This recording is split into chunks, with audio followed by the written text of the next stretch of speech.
అందరికీ శుభోదయం.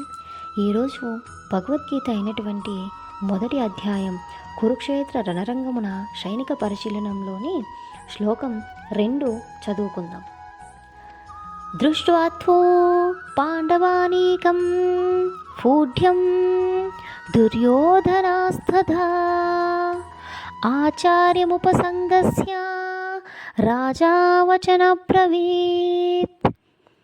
దీని అర్థం ఏమనగా, సంజయుడు పలికాడు ఏమని, ఓ రాజా, పాండుతనయుల ద్వారా వ్యూహముగా ఏర్పాటు చేయబడినటువంటి సైన్యమును చూసిన తర్వాత రాజగు దుర్యోధనుడు తన గురువు దగ్గరికి వెళ్ళి ఈ మాటలు పలికాడు.